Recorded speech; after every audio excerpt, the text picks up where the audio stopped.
Thank you again, and welcome back to Rebuilding Community. We're going to go ahead and pretty much stay on the topic of availability. I'd like to thank all of my listeners out there.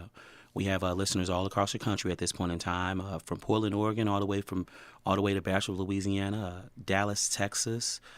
People out in Arkansas, and especially the local supporters here in Elgin, Illinois. Currently, right now, we're going to be speaking with Pastor Walter Blaylark, and he's going to continue.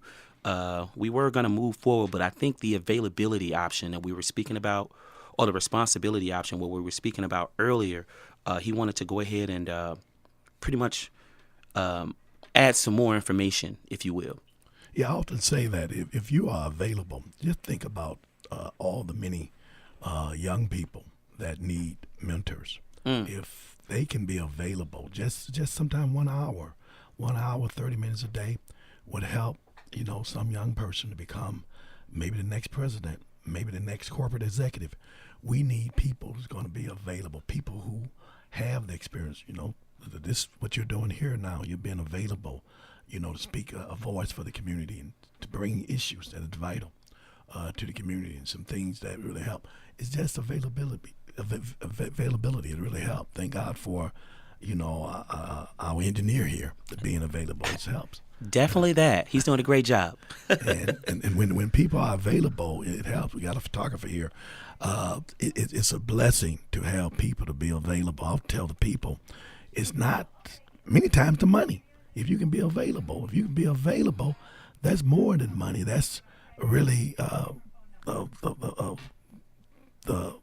when you look at money and we look at everything else, when people, their time, what we say, time is money, money's time.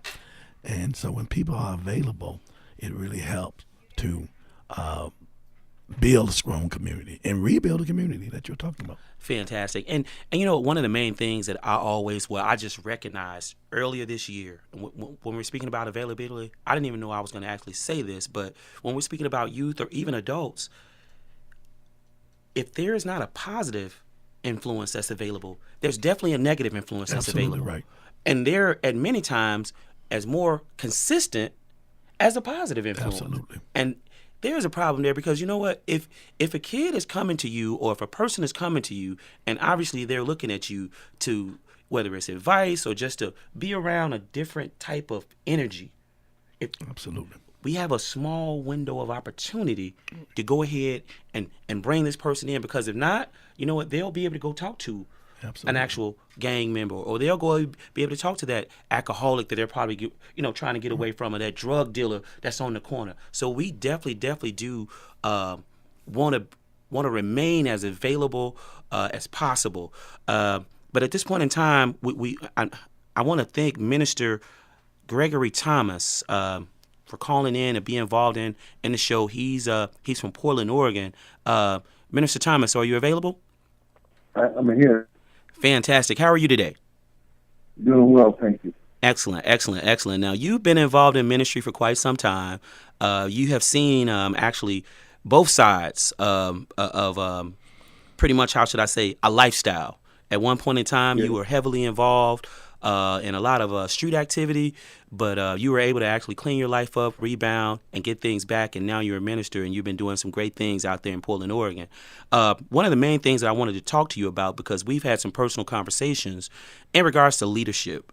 What do you think about leadership in today's church, or do we need advancement in today's church in regards to leadership in the future? What do you think about that? Well, we have to attack the paradigm of responsibility of those who are in leadership. I'm learning that most people that are in leadership are looking for a spotlight more than anything. I've learned that if you want to be great, it takes conduct, duty, and responsibility. People want the glamour, but they don't want the grit. So there's no work ethic along with it. So they lack the leadership role. They look like leaders, they act like leaders, but they're not true leaders. Okay, and so in today's community, So basically, what you're saying is that someone could look the actual part, even if they're in the church, but that doesn't actually make them a full-fledged leader. Do you think that there needs to be more training, or a accountability system that's set up? With both training and accountability, accountability is really important. Training is important. It is said the job of a father is to give security, identity, and affirmation.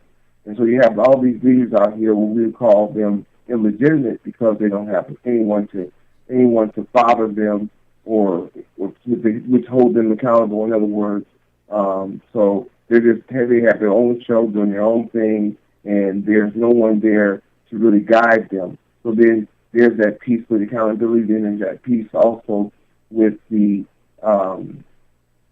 training. So we're basically shooting off the hip when it comes to leadership. And so we have all these leaders out here who, want to like, which I call the crack pipe myself personally, because it's a place where we just want it our own way, and so we lack that sense of accountability and understanding. Give me one moment. Give me one moment here. I have Pastor Blaylock here. Pastor Blaylock, what do you think about leadership in today's church? Well, I think that, boy, you really hit it. People in leadership nowadays, just like you said, they're looking for fame, looking for glory, but they're not. They want to be celebrant, but they don't want to be sacrificial. And we need leaders who's going to be sacrificial, leaders who's not afraid. Dr. King was a leader because he was sacrificial, sacrificed a lot, even his life. Jesus sacrificed a lot. And we don't have that now. People want a stage to be famous, as the minister said from Portland. He was right on. And I see this. And not only this, I see a lot of fabricated leaders who want it now. They want their success. They want everything right now. But I don't see people who really want to be genuine. We're talking about youth and talking about children. Mm-hmm. They have a sixth sense that if you're not authentic, if you're not genuine, they'll know it. And I've been out talking with young people, and it's so easy for me to talk to young people because they can feel my heart. Right. Matter of fact, it's easy. They can discern me better than their parents can. Right. And I love talking to children and youth because they're looking for. They're not just looking for gangs and gang members, but they feel like the gang. Many of them that's in gangs feel like that's a family, and somebody that's guiding them. But when they really see somebody as an example, somebody who is sacrificial, somebody who really loves them, it's like a magnetism. Right. They come right up to you, and I know you've experienced that yourself. Absolutely. I think one of the main takeaways that we have at this point in time, here we are with two different pastors, or one is a minister, one is a pastor who's never met each other, right? Mm-hmm. And basically, at first, Minister Thomas, I was like, whoa, you went all the way in, like you took it there. And I was like, you know what?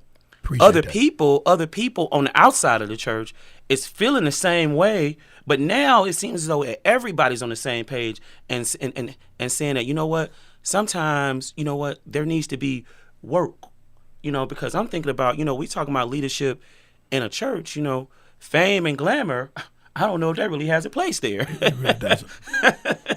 So, Minister Thomas, what are some of the things that you're trying to implement in your church from a leadership standpoint that will pretty much raise the bar, so to speak, and pretty much regain that solid foundation that the church had, and pretty much bring the respect back to a lot of church leaders around, because one of the main things that's attacked, I don't know, especially within the African American church, is these people, they doing this and they doing that, they ain't really real.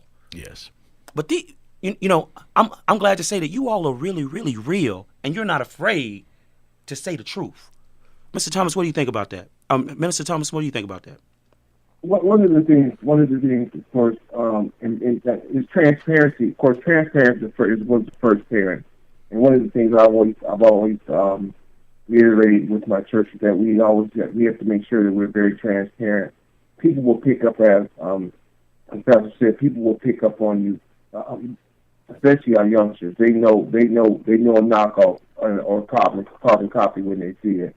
And we have to be very transparent with society and also with the people. It's just ideal for us. I've learned this, that if we're gonna implement anything, we're gonna get anything. First of all, we have to have the capacity to translate vision into reality, and that's what we've missed today.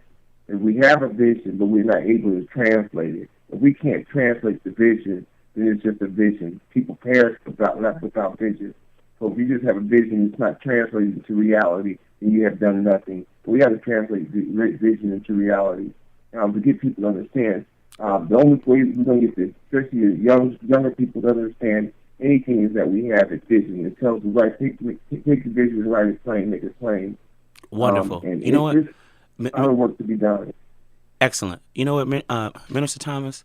We have about 45 seconds before we actually go to commercial break. So if you could go ahead and sum this up back in 45 seconds, and then we'll be right back with you, and we're going to talk about that vision and transparency, okay? Okay.